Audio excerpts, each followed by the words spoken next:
Nzambe mokeli ya likolo na se na biloko beso apambola bino na kombo se moko ya mwana wa ye mobikisi na biso Yesu Kristo.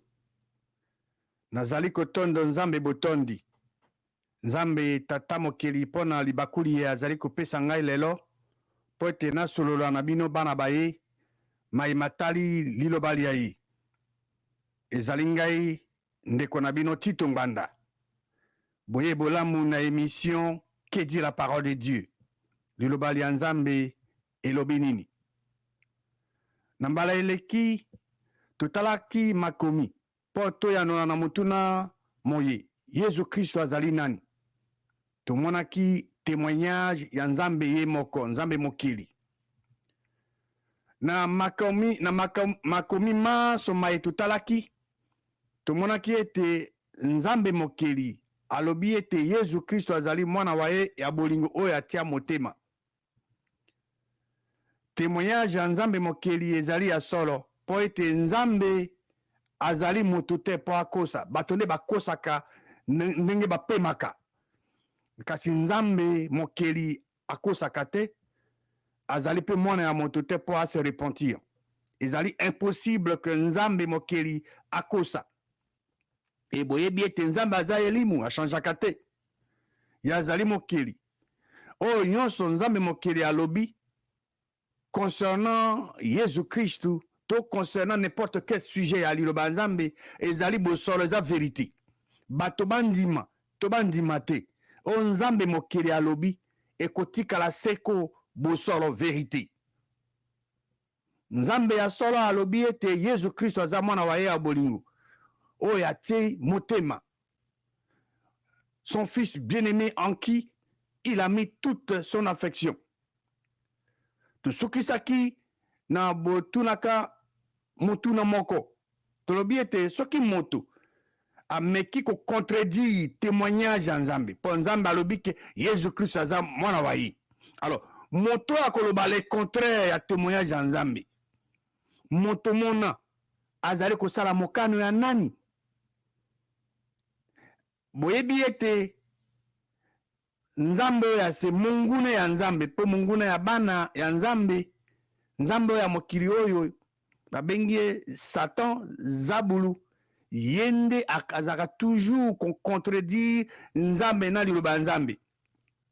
Eloko nyonso tu Nzambe alobi ye il faut alobi, soki Nzambe alobi oui, ye il faut aloba non. Soki Nzambe alobi non, ye il faut aloba oui. Yende ako contredire Nzambe. Nzambe mokili alobi ke Yesu Kristu azali mwana wa ye.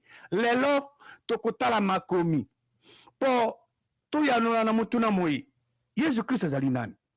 Kasi pona lelo tokomona témoignage ya Yesu Kristo ye moko concernant yeme na kati ya liloba Nzambe. Yesu Kristo tango azaka na bomoi alobaka nini concernant ye moko? Pe tokotala pe simana na sekwa na ye eloko nini aloba. Mais avant to tala makomi likolo ya témoignage ya Yesu Kristo ye moko tokene na buku ya Acte chapitre 17. Nalingi na kundolela bino na rappeler bino attitude ya bino na ngai vis-à-vis ya moto nyonso akotelema liboso na biso afungola monoko alobela biso mai matali Nzambe mokeli na liloba lia ye. Attitude na yo ndeko mwasi ndeko mobali nanga ezali nini? Tokomona ndakisa ya bandimi ya bere tango apôtre Paul akendeke kolobelela bango mai matali Nzambe pe mai matali liloba lia Nzambe. Acte 17 verset 11. Bayuda bana bazaki na ba sentiment plus noble que bao ya Thessalonique. Bazwaki liloba na lombangu. Kasi bazala osala eloko moko. Pe bazalaki ko examiner, bazalaki ko tala makomi mokolo na mokolo. Bazalaki ko tala makomi te bobele mokolo ya yenga. To mbala moko na sanza. To mbala moko na mbula. To na mokolo ya pasika. Nde yenga ya pasika nde bakei nde batangi makomi. Te, ezaki boye te. Bazalaki ko examiner makomi mokolo na mokolo pona kotala soki maye baza koyebisa bango ezaki ya solo. Bakroyant na bere bazwaki liloba Nzambe. Oh Paul aza koyebisa bango bazwaki na lombango. kasi bazalaki koexamine makomi chaque jour mpona kotala soki eloko apôtre Paul azali koyebisa bango ezali bobele mayema uti epa nzambe so ezaki ya solo. Bakroyant abere bazalaki intimidé te, bazalaki impressionné te na titre ya apôtre Paul, esengeli ezala attitude na yo ndeko mwasi ndeko mobali na nga vis-à-vis ya n'importe qui oyo akotelema mpo ete alobelela biso makambo matali nzambe to liloba lya nzambe. Esengeli tokende kotala makomi, tozala intimidé te, tozala impressionné te na titre, mais to examiner toujours soki moto abi azoloba mpo na nzambe to azotangela oyo liloba nzambe kende na makomi, examiner, vérifier, s'assurer que ezali makomi ya solo to ezouta na mutu na ye, vérifier makomi soki ezali exact. Na utai koloba na bino ke tokotala maye eloko nini Yesu Christ alobaki mpona concernant ye moko avant liwa na ye, avant sa mort. Pe tokomona nsima asekwa na ye eloko nini alobi concernant ye moko. Totala sikoyo oyo Yesu Christ maye Yesu Christ alobaki avant liwa na ye. Mais avant tokende musika tokende na Matthieu, à Évangile à Matthieu chapitre 27 verset 43. Boyebaki Yesu Christ bakangaki ye bakondane ye babakaki okuruse bato babandaki koseka ye. Verset 43 alobi ke ase confie na nzambe, nzambe akita sikoyo adelivre ye soko alingaka ye mpo ye alobi ete ye azali mwana na nzambe. Ndeko mwasi ndeko mobali soki Jésus Christ alobaka na bato ke azali nzambe me bato bana bakipaki ye te, me baninga ba moto peut-être bongo esa malamu te. Mais le fait qu'alobaka ete azali mwana na nzambe yango nde etomisaki bango. Voilà. Tokei na Matthieu chapitre 16. Awa na Matthieu 16 Jésus Christ atuni na bayekoli baye abi nga nazali nani. Alors apôtre Pierre akozongisa ye yano na verset 17, verset 16 pardon, tout le temps verset 16 et 17. Matthieu 16 verset 16. Simon Petro alobi azongisi ye yano ozali Kristo. Simon Petro alobi teke ozali nzambe. Non. Petro ayebi nzambe aza nani. Jésus atuni mutuna nga nazali nani. Petro azongisi ye yano alobi ozali Kristo, mwana ya nzambe ya bomoi. Alors tokota la réaction à Jésus-Christ na eyano ya Petro. Parce que Petro alobi te na Jésus Christ yo ozali nzambe oya bomoi te, alobi ne ozali Kristo, mwana ya nzambe ya bomoi. Totala la réaction à Jésus Christ na eyano ya Petro. Jésus Christ akosepela to akozana kanda. Verset 17. Jésus Christ alo azwi liloba alobi ozali na tu es heureux esengo na yo Simon mwana ya Jonas po ete ezali mosuni to makila nde erevele oyo yango te, kasi tata na ngai oyo aza kuna na likolo. Nani a revele réponse o Petro apesi na Jésus Christ? Nani apesi réponse wana na Petro? Tata ya Yesu Kristo kuna na likolo.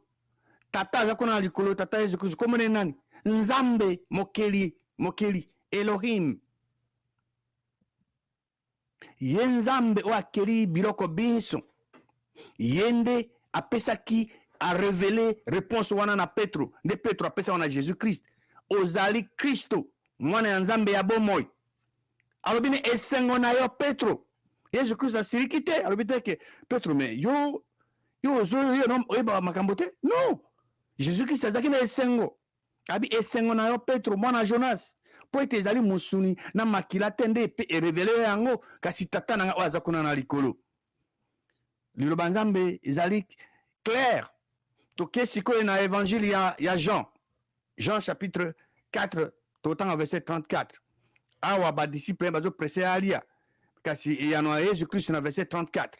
Yesu alobi na bango ma nourriture bilia na ngai ezali kosala mokano ya oyo atinda ngai to atindi ngai mpe kokokisa mosala mwa ye. Yesu Kristo alobi te ke kolia na ye eza kosala mokano na ye moko te. Kolia na ye eza kosala mokano ya nzambe oyo atindi ye mpe kokokisa ba œuvre na ye. Voilà. Tokei na Jean chapitre 5 verset 30. Yesu Kristo azoloba awa nakoki kosala eloko moko te ngai moko. Je ne puis rien faire de moi-même. Selon que nazo yoka, nazo juger. Et jugement na ngai ezali juste. Pona nini? Po ete nazo koluka mokano na ngai moko te. Kasi mokano ya oyo atindi ngai. Yesu Kristo azaki moto lokola yo pe lokola ngai. Azaki na mokano mwa ye. Akokaki pe kosala mokano na ye moko. Kasi applier mokano na volonté na ye po asala mokano ya nzambe oyo atindi ye. Yesu Christ alobi nazo koluka kosala mokano na ngai moko te. Je ne cherche pas ma volonté. Azoluka mokano na ye moko te. Kasi mokano volonté ya nzambe oyo atindi ye. Tokei na Jean chapitre 6 verset 38. Ngai na kiti awa te pona sala mokano na ngai moko. Kasi mokano ya oyo atindi nga. Kokita awa ezosala allusion na conception ya Yesu Kristo. Yesu Kristo akiti te po ete asala mokano na ye moko. Na uta koloba na bino. Yesu Kristo azali moto lokola yo lokola ngai azaki akoki pe kosala mokano na ye moko. Mais a décidé volontairement a plier mokano mwa ye po asala mokano ya nzambe oyo atindi ye tata na ye. Car je suis descendu du ciel pour faire non ma volonté, mais la volonté de celui qui m'a envoyé. Nani atinda Yesu Kristo? Nzambe mokeli. Yenda atinda Yesu Kristo aose. Jean chapitre 8, verset 29. Dans verset 29, Yesu Kristo alobi boy. Oyo atindi ngai azali na ngai. Nani atinda Yesu Kristo? Nzambe. Celui qui m'a envoyé est avec moi. Oyo atinda Yesu Kristo Nzambe. Atiki ngai moko te. Nzambe atikaka Yesu Kristo ye moko te. Pona nini? Po ete nasalaka tango nyonso oyo ezali agréable na miso na ye. Yesu Kristo azali kosala pas de temps à autre, mais toujours tango nyonso oyo eza malamu, oyo eza kitoko liboso ya tata na ye Nzambe. Bokeseni bonene bozali entre ma Yesu Kristo azoloba na tata na ye. Ye azosala mokano, azoluka kosala mokano ya tata na ye, mais mokano na ye moko te. Yesu Kristo aza koloba matali ye moko te, mais kasi o tata na ye atindaki ye, o tata na ye akomaki pona ke ye Yesu Kristo aloba nde azali koloba. Tokene na chapitre 12 ya Jean. Jean chapitre 12 tokotanga verset 49 pe verset 50. Car je n'ai point parlé de moi-même. Yesu Kristo na wote loba azami loba pona makambo ne moko te. Kasi tata oyo atindi ngai ye nde akomeli ngai maye esengeli naloba. Nani akomeli Yesu Kristo maye esengeli Yesu Kristo aloba? Alobi tata. Tata nde nani? Nzambe oyo akeli likolo na se. Oyo tozotanga awa nyonso totanga eza témoignage ya Jésus Christ.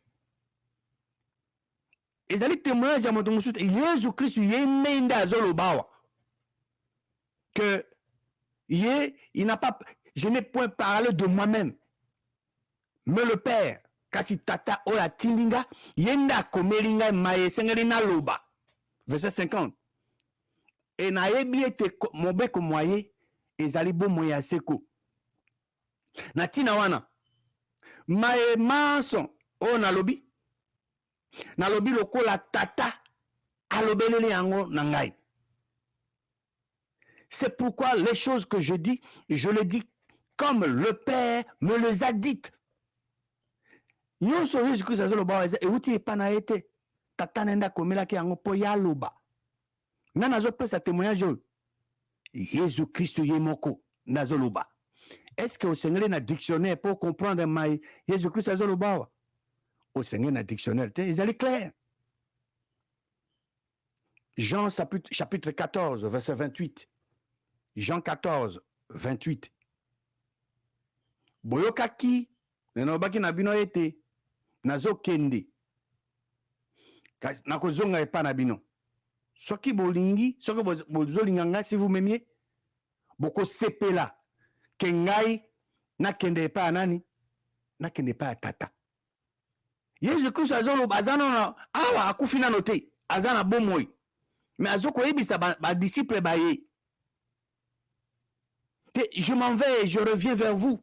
Si vous m'aimiez, vous vous réjouirez de ce que je vais au Père. Boko sepela na ke pa tata, tata na e nzambe.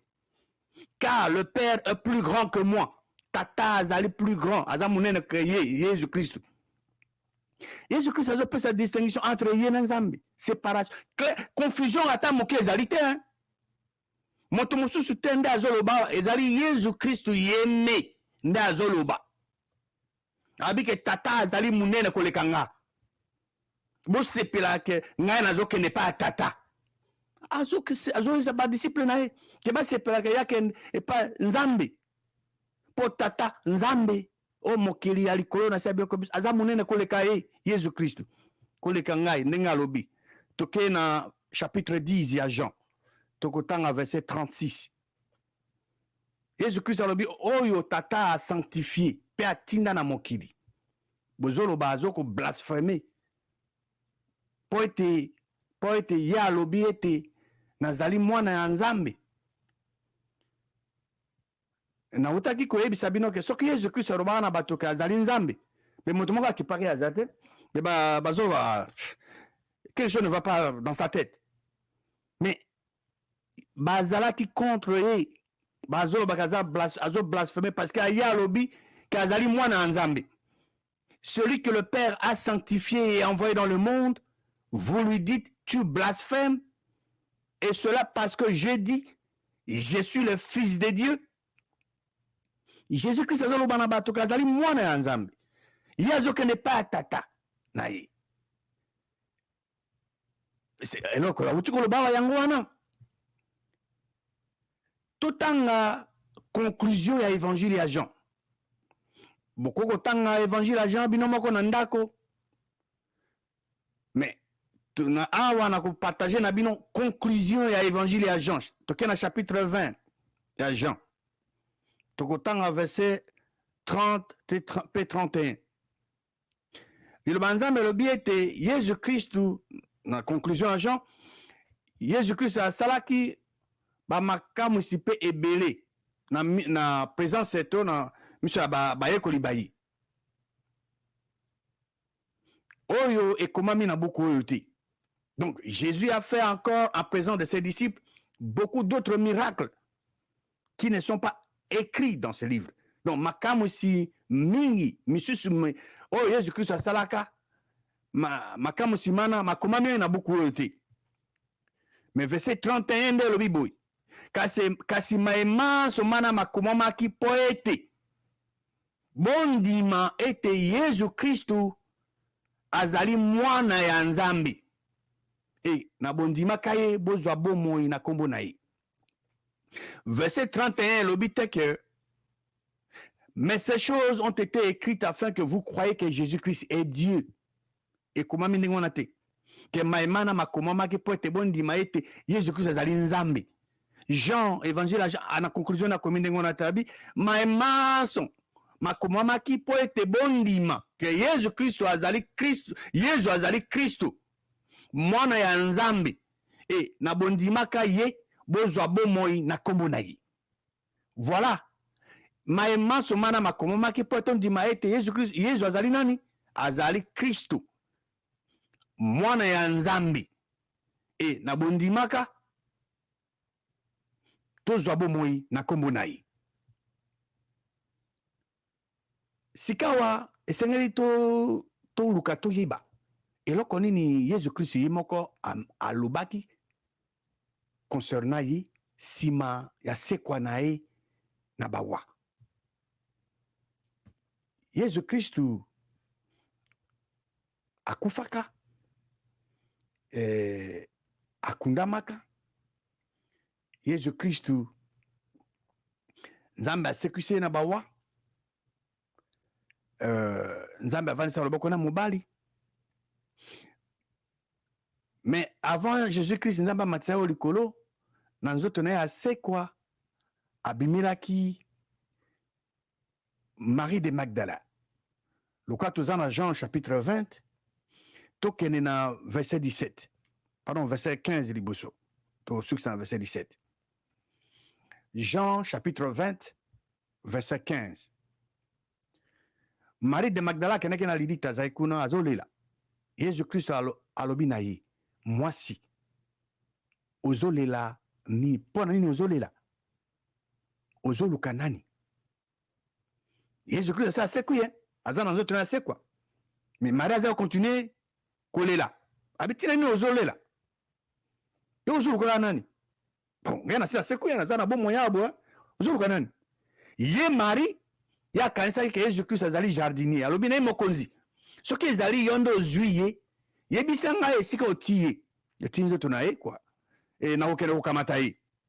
Verset 16. Yesu Kristo alobi na Marie. Awa bolanda très bien. Yesu Kristo akobenga Marie, Marie ana kombo na ye. Marie ako reconnaître mongongo ya mokonzi na ye. Yesu alobi na Marie, Marie abaluki alobi na ye na monoko ya Hébreu rabuni. Elingo loba molakisi. Jésus Christ asekwi abosani Marie te. Abosani pe kombo ya Maria te. Yesu Kristu na nzoto na asekwa abengi Marie na kombo na Maria. Maria reconnaître mongongo ya molakisi na ye. Abaluki alobi na ye na monoko ya Hébreu alobi na rabuni. Lingi koloba molakisi. Elle a reconnu la voix de son maître. Verset 17. Jésus alobi na ye. Ko simba ngai te, ne me touche pas. Po ete na mati na ino te epai ya tata na nga. Yesu Kristo azali tata, to azali mwana. Awa ezali témoignage ya Yesu Kristo yene na nzoto na ye asekwa. Asi akufi. Akundamaki butu misato miko misato, nzambe asekuse na bawa, na nzoto na asekwa nda abimeli Marie de Magdala azo solola na ye.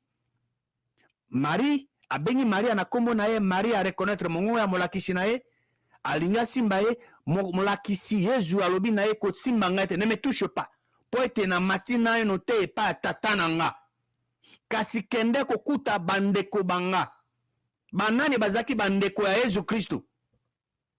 Ezalaki baye kolibaye. Bato banson baye babotami mbotama ya sika. O bazana elimu esatu na kati na bango. Biso banso tozali bandeko ya Yesu Kristo.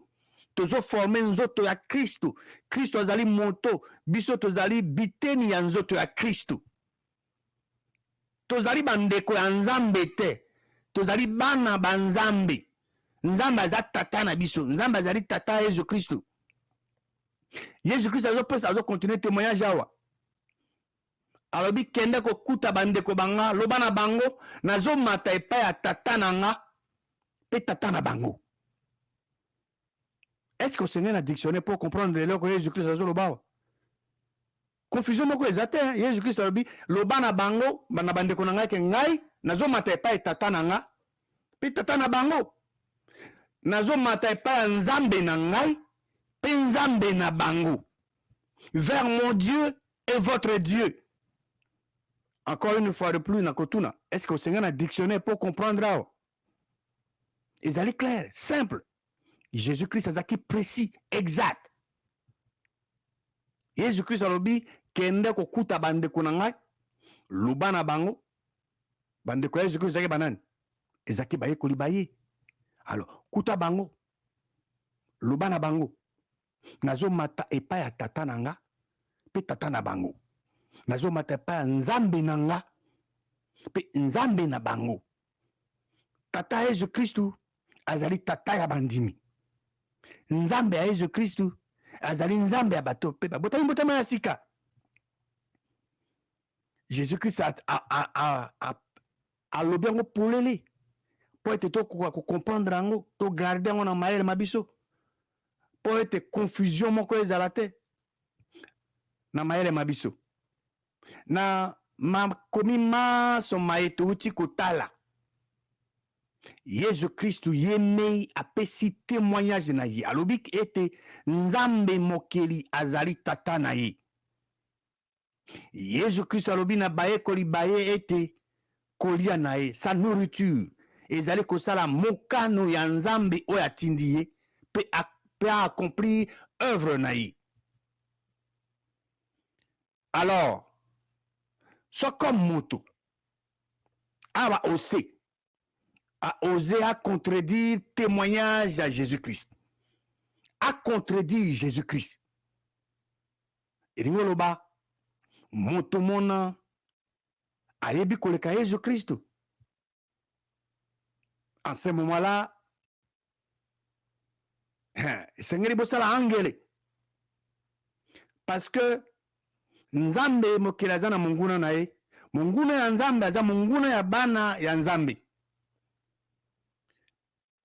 e lelo oyo na se ye nzambe wana ya se esika nyonso nzambe akoloba wi bana na bosala ye akoloba non bosala te esika nzambe akoloba non bana na bosala boye te ye akoloba wi bosala yango ye nde aza kocontredire toujours nzambe ye akocontredire mai nyonso nzambe alobi to asali ye akolinga asala l'opposé nango Jésus-Christ alobi nzambe mokeli azali tata na ye alors yo so olobi ke Jésus-Christ akosi alors ezali un problème yo il faut résoudre parce que mwana nzambe tomoni déjà témoin nzambe ye moko alobi nzambe alobi ke Jésus-Christ aza mwana wa ye abolingo mon fils bien-aimé à qui j'ai mis toute mon affection Jésus-Christ outi ota témoignage na ye apesi témoignage abi nzambe azali tata na ye avant sekwa na ye alobi ndenge wana après sekwa na ye alobi na Marie de Magdala kende koyebisa na ba disciple na ngai bayekoli bangai ke nazo komata epai ya tata na ngai pe tata na bango nazali komata epai nzambe na ngai pe nzambe na bango wana na nzoto na ye asekwa alors esengeli tokamata décision mpona koevite tozala guide orienté na kati ya confusion te esengeli tozwa décision po ete mokolo na mokolo totala makomi toexamine makomi les écritures mpona kotala soki oyo bazokoteya biso ezali ya solo mokano ya nzambe po ete na botalaka makomi tokoyeba ntango yo oyebi mokano ya nzambe oyo ya solo ekolingisa oyeba mokano ya zabulu parce que mokano ya nzambe ezali toujours bosolo alors oyo komona akoya koloba le contraire na mokano ya nzambe oyebi ke moto mona azosala mokano ya nzambe oyo mosusu yango wana tokamata mbeko décision po ete toexamine makomi mokolo na mokolo mpona koyeba ete soki mayeba azokoteya biso ezali ya solo mokano ya nzambe po ete bibilia ezali liloba mpe mokano ya nzambe nzambe mokeli ya likolo na se na biloko biso apambola bino na kombo se moko ya mwana wa ye mobikisi na biso Yesu Kristo